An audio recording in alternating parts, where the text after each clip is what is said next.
Hello दोस्तों, आपका हमारे YouTube चैनल पे स्वागत है। बिहार से एक नई बड़ी खबर, शिक्षक बहाली की दूसरे फेज की घोषणा हुआ। अब आपके चेहरे पे खुशी तो आ ही गई होगी, क्योंकि अब तक वो क्षण आ चुका है जिसकी आप सबको बहुत दिनों से था इंतजार। जो बीपीएससी का जो प्रेस कॉन्फ्रेंस हुआ है, वहाँ पे आप यहाँ पे देखेंगे कि बीपीएससी के अध्यक्ष अतुल प्रसाद ने क्या-क्या जो शिक्षक बहाली के दूसरे फेज का जो उसमें मतलब क्या-क्या बड़ा ऐलान किया है, उसमें परीक्षा पैटर्न क्या होगा, कब से फॉर्म भरा जाएगा, कितनी रिक्त पदों पे वैकेंसी आई है, क्या जो यानी जो शिक्षक बहाली का जो पहला फेज था उसकी भी वैकेंसी को ऐड किया जाएगा, इस सब के आप यहाँ देखेंगे। तो इससे पहले वीडियो में आगे बढ़ने से पहले अगर आप इस चैनल पर नए हो या चैनल को अभी तक सब्सक्राइब नहीं किए हैं तो चैनल को सब्सक्राइब कर ले और बेल आइकन को प्रेस कर ले ताकि आपको अपकमिंग वीडियो की सारी नोटिफिकेशन मिलते रहें। आइए वीडियो में आगे बढ़ते हैं। तस्वीर हम आपको दिखा रहे हैं।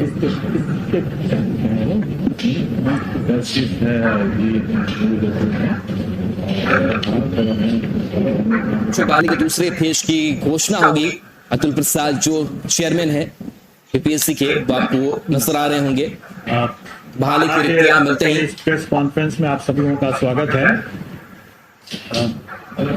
आप सब समझ ही गए होंगे कि किस प्रयोजन से हम लोगों ने आप लोगों को आमंत्रित किया है। अभी 2 नवंबर को आप लोगों ने एक बड़ा कार्यक्रम देखा जो हमारे अध्यापक भर्ती परीक्षा का प्रथम चरण का बाद मामला था, और जैसा माननीय मुख्यमंत्री जी ने वहां पर घोषणा भी किया है कि शीघ्र ही पुनः एक राउंड इसके चलाया जाए, मतलब कि टीआरई 2.0। तो उसके संबंध में मैं अपने परीक्षा नियंत्रक टीआरई के शर्मा जी से मैं अनुरोध करूंगा कि आप बताएं। जैसा आप सब अवगत है कि प्रथम चरण की परीक्षा समाप्त हो गई और उसका परीक्षा फल भी घोषित कर दिए गए हैं और उसके आधार पर चयन पत्र भी जिलों में राज्य स्तर पर दिया गया है। हम लोग द्वितीय चरण के शिक्षक नियुक्ति प्रतियोगिता परीक्षा की तैयारी शुरू कर दिए हैं और उसका नोटिफिकेशन आज ही जारी होगा। उसका डिटेल्स में बता देता हूं कि इसमें द्वितीय चरण में 2 कैटेगरी का शिक्षकों की नियुक्ति होना है। एक तो शिक्षा विभाग द्वारा जो प्राप्त अधियाचना उसके आलोक में नियुक्ति होगी, और दूसरा है कि पिछड़ा वर्ग में अति पिछड़ा वर्ग कल्याण विभाग से वैकेंसी प्राप्त हुई है शिक्षकों की नियुक्ति के लिए, तो उसको भी इसमें ऐड कर लिया गया है। क्योंकि दोनों सेम नेचर का एग्जामिनेशन पैटर्न है, इसलिए एक ही वैकेंसी के साथ दोनों को ऐड किया हुआ है, एक ही नोटिफिकेशन। तो सबसे पहले मैं बता देता हूँ शिक्षा विभाग द्वारा जो अधियाचना प्राप्त हुई उस मध्य विद्यालय के लिए जो 6 से 8 तक के लिए विद्यालय अध्यापक की नियुक्ति होगी, उसकी कुल संख्या है 16,140। दूसरा है माध्यमिक विद्यालय 9-10 के लिए विद्यालय अध्यापकों के लिए कुल पद है 18,877। माध्यमिक विद्यालय वर्ग 9-10 के विशेष विद्यालय अध्यापकों के लिए उसकी कुल संख्या है 270। उच्च माध्यमिक वर्ग 11-12 तक के विद्यालय अध्यापकों के लिए कुल पद है 18,577। ये द्वितीय चरण में इतनी वैकेंसी प्राप्त है। इसी तरह पिछड़ा वर्ग एवं अति पिछड़ा वर्ग कल्याण विभाग के अंतर्गत जो वैकेंसी प्राप्त हुई है उसमें प्रारंभिक शिक्षक प्रशिक्षित होंगे 6 से 8 तक के लिए, उसमें कुल पदों की संख्या है 234। माध्यमिक शिक्षक स्नातक प्रशिक्षित टीजीटी जिसको कहते हैं 9-10 के लिए उसकी कुल संख्या है 248। उच्च माध्यमिक स्नातकोत्तर पीजीटी पोस्ट ग्रेजुएट टीचर होते हैं 11-12 के लिए, उनकी संख्या कुल है 403। और प्रधानाध्यापकों के लिए भी पद प्राप्त हुआ 31। इसकी परीक्षा एक साथ होगी अलग अलग कैटेगरी में। परीक्षा का जो पैटर्न है, जो उसका सिलेबस को डिटेल्स हम लोग वैकेंसी में डाल देंगे, नोटिफिकेशन में सारा डिटेल्स रहेगा कि किस स्तर का होगा, कौन सा विषय होगा, इस सभी विषय को उल्लेख किया रहेगा। लेकिन समरी यही है कि परीक्षा जो होगा वो 2.5 घंटे का होगा और एक ही सब्जेक्ट होगा, मतलब एक ही एग्जाम होगा जिसमें भाग 1 में होगा भाषा जो क्वालिफाइंग नेचर का होगा, उसकी संख्या 30 नंबर का 30 सवाल होगा। सामान्य अध्ययन भाग 2 होगा तो 40 नंबर का होगा, और विषय जिस विषय के शिक्षक बनेंगे उस विषय से सवाल 80 नंबर का होगा भाग 3 में। तो इसमें सिर्फ यही देखना है कि भाषा सामान्य अध्ययन और विषय भाग 3 एक ही प्रश्न पत्र एक ही बुकलेट में रहेंगे, लेकिन पहला जो भाषा होगा क्वालिफाइंग नेचर का, क्वालिफाई करने के बाद ही मेरिट लिस्ट बनेगा रेस्ट सब्जेक्ट पर। और इसमें क्लियर कर देना है, पिछले बार जो एग्जाम हुआ था प्रथम चरण में, उसमें भाषा की परीक्षा अलग से हुई थी, हालांकि वो भी क्वालिफाइंग नेचर का ही था, लेकिन उसका पेपर अलग था। इस बार एक ही बुकलेट में सम्मिलित कर दिया गया। टोटल टाइमिंग पहले 2 घंटा था, इस बार 2.5 घंटा कर दिया गया।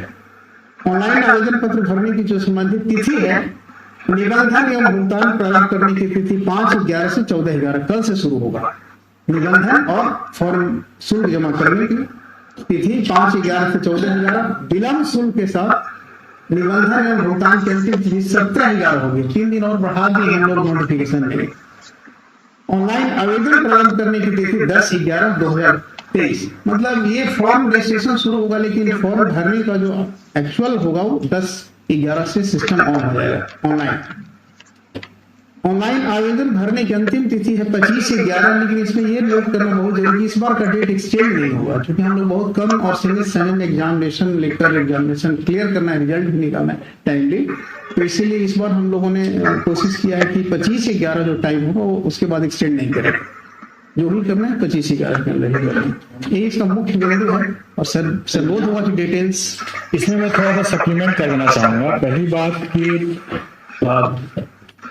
TRE 1 में जो भी हम लोगों ने अनुभव किया और उसमें जो भी अभ्यर्थियों को भी समस्याएं हुई, उन सबको ध्यान में रखते हुए हम लोगों ने कुछ सुधार और कुछ परिवर्तन किए हैं। इसमें पहला सुधार तो ये हुआ कि जो परीक्षा 2 दिन हो रही थी पहले, उस परीक्षा को हम लोगों ने एक ही दिन कर दिया, ताकि लोगों को अनावश्यक एक दिन नाइट हॉल्ट यहाँ न करना पड़े। काफी लोगों को पिछले बार कठिनाई हुई थी इसके कारण से, तो एक ही दिन की परीक्षा हम लोगों ने बना दिया है। इसीलिए हम लोगों ने वो जो क्वालिफाइंग वाला जो क्वेश्चन है वो घटा करके उसको हम लोगों 30 कर दिया है और 30 इसी में जोड़ दिया है। मतलब अब टोटल क्वेश्चंस हो जाएंगे 150, जिसमें से 30 रहेंगे क्वालिफाइंग नेचर के, और तो भाग 1 होगा, भाग 2 होगा वो फिर से 40 और 80 का, जैसे पिछले बार था।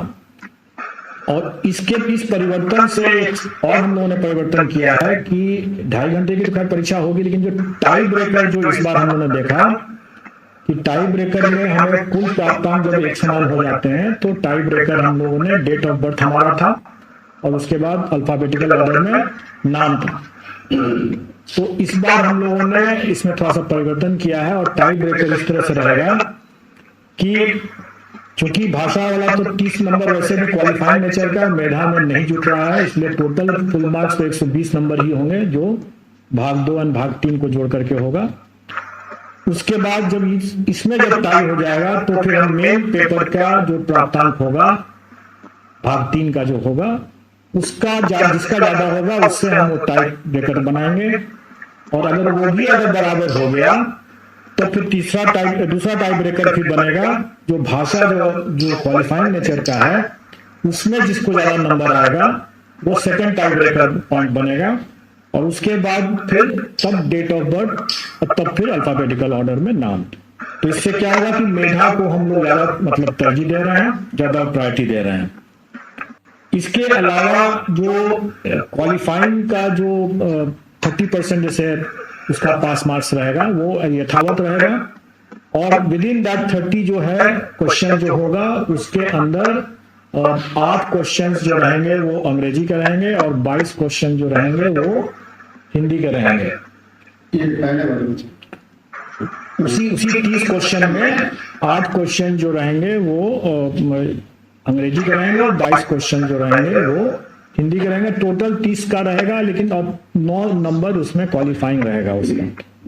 उसके अलावा जो जीएस का और जो फिर मेन पेपर का जो 40 और 80 क्वेश्चन रहेंगे 120 वो पूर्वक मतलब पिछले बार की तरह ही टोटल पर जो जीएडी का जो मापदंड है क्वालिफाइंग कट ऑफ का वो वही रहेगा। सिलेबस का जो लॉजिक है वो वही लॉजिक इस बार में रहेगा, मतलब कि जो एनसीईआरटी का जो पाठ्यक्रम है जो बच्चों को जो पढ़ाया जाता है वही पैटर्न रहेगा, वही, लेकिन स्टैंडर्ड ऑफ कोर्स उससे ज्यादा रहेगा। स्टैंडर्ड वही रहेगा जो उनकी एलिजिबिलिटी में जो उनका रिक्वायरमेंट है, जैसे ग्रेजुएशन है तो ग्रेजुएशन लेवल चला जाएगा, अगर पोस्ट ग्रेजुएशन तो पोस्ट ग्रेजुएशन लेवल चला जाएगा। इस बार जो हम लोग नया जो एक हो रहा है वो मिडिल स्कूल का हो रहा है, तो वो एक नया एडिशन है। इसके अलावा जो टोटल जो वैकेंसी हो रही है उसमें संभव है कि जो TRE-1 के जो अवशेष रिक्तियां हैं उन रिक्तियों को इसमें जोड़ा जाएगा।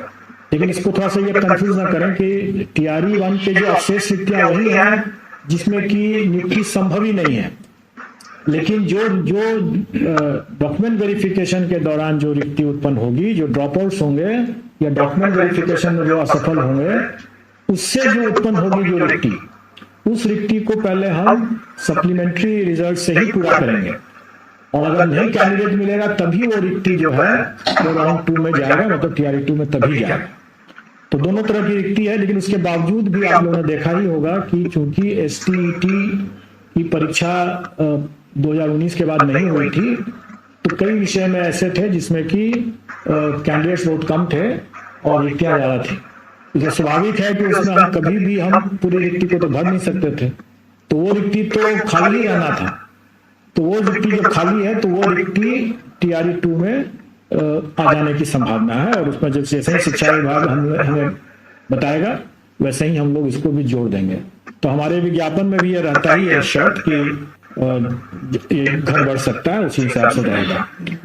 इसमें पिछले बार की तरह हम लोग इसमें कोई नेगेटिव मार्किंग नहीं रखेंगे, लेकिन पिछले बार हम लोगों ने आवेदन और डॉक्यूमेंट वेरिफिकेशन की प्रक्रिया में हम लोगों ने पाया कि अभ्यर्थी अपनी अज्ञानता के कारण से, या चूंकि टेक्स आई नहीं थे या साइबर कैफे की गलती के कारण से अनेक प्रकार की गलतियां हुई हैं।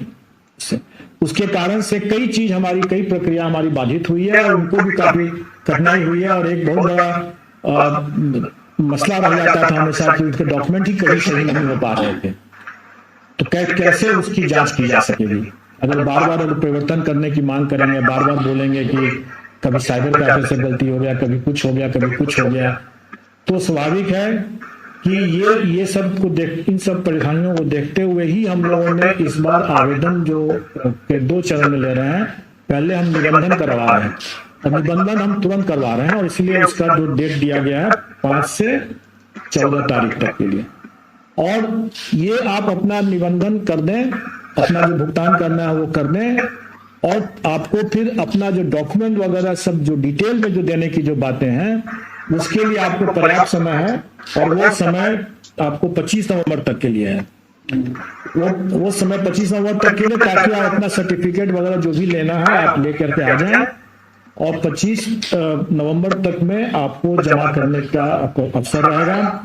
लेकिन ये अवधि विस्तार नहीं होगा, और दूसरा कि इसके अलावे कोई नया अवसर नहीं दिया जाएगा। मतलब कि परीक्षा हो जाने के बाद या कभी कोई आकर के बोलेंगे कि हमसे ये गलती हो गई, सॉरी। इस बार मैं उम्मीद करता हूं कि अभ्यर्थी ज्यादा सीरियस होंगे, अनुभव भी उन्होंने हासिल कर लिया पहले राउंड के से, हम लोगों ने भी उससे कुछ सबक लिया। तो इसलिए इस बार जो लास्ट डेट है 25 नवंबर आवेदन जमा करने का, मतलब कि उसके साथ अपने सारे दस्तावेज वगैरह सब जो प्रमाण पत्र उनको देने हैं, वो बेशक उस 25 नवंबर के बीच में वो जितनी बार चाहे अपना करते रहे, उसको बदल सकते हैं, लेकिन उनको वो दस्तावेज उसके बाद परिवर्तन करने का, सुधार करने का, कोई भी प्रविष्टि सुधार करने का कोई मौका नहीं दिया जाएगा। इसलिए ये अंतिम समय रहेगा और इसको अक्षर से अनुपालन किया जाएगा, अपनी तारीख उसी हिसाब से करेंगे वो। मैं तो ये भी सुझाव दूंगा कि अगर किसी को अगर लगता है कि कोई त्रुटि हो गई है तो वो समय रहते अगर उसको पता चल जाता है, उसने अगर सब कुछ कर दिया, जमा कर दिया है, उसको लगता है कि त्रुटि रह गई है और इसके पास समय है, तो वो नया फॉर्म भर ले। लेकिन पुराने गलत फॉर्म पर वो अगर परीक्षा दे देगा और बाद में बोलेगा कि हमारे पास नहीं आ सका, तो डॉक्यूमेंट वेरिफिकेशन में जो भी असफल या अनुपस्थित भी अगर रह गए तो वो हम लोग उसको कदाचार मानेंगे, क्योंकि हम लोग कई बार अवसर देते रहते ही हैं डॉक्यूमेंट वेरिफिकेशन में। अगर एक बार नहीं आ सके दूसरी बार आइए, तीसरी बार आइए। लेकिन अगर कोई जानबूझ करके अगर किसी पर्टिकुलर मंशा से अगर उसने परीक्षा दिया है, उसको नौकरी पाने की मंशा नहीं है, किसी को मदद पहुंचाने की मंशा से उसने सिर्फ परीक्षा दिया है, तो स्वाभाविक है डॉक्यूमेंट वेरिफिकेशन वो नहीं आएगा। तो ऐसे लोगों को हम लोग छांटेंगे, ऐसे लोग कदाचार की श्रेणी में माने जाएंगे।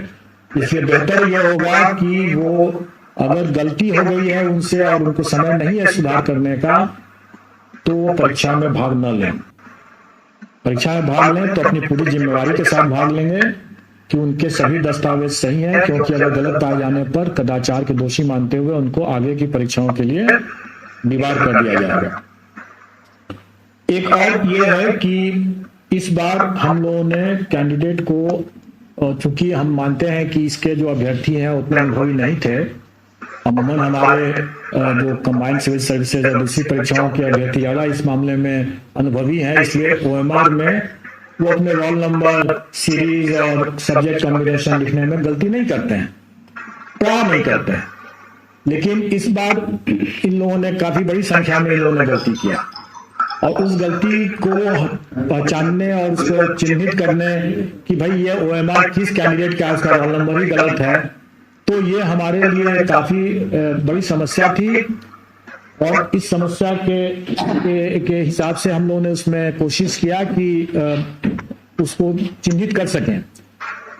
लेकिन इस बार हम लोग ऐसा कोई प्रयास नहीं करेंगे, मैनुअल कोई प्रयास नहीं करेंगे, क्योंकि मैनुअल प्रयास करने में हो सकता है कि गलती भी हो जाए, कुछ छूट भी जाए, और अनावश्यक उसके कारण से सभी लोगों का विलंब भी होता है, काफी कठिनाई हो जाती है, हमारे रिसोर्सेज पर भी काफी दबाव पड़ जाता है। अगर हमको सीरीज की गलती अगर हो गई तो हम उसको मतलब चार तरह से अगर हम उसका रिजल्ट चेक करेंगे, चारों सीरीज में रिजल्ट चेक करेंगे, उसके बाद वो सुविधा देंगे, तो उसमें हमारे काफी रिसोर्सेज लग जाते हैं, काफी विलंब होता है, काफी कठिनाई होती है।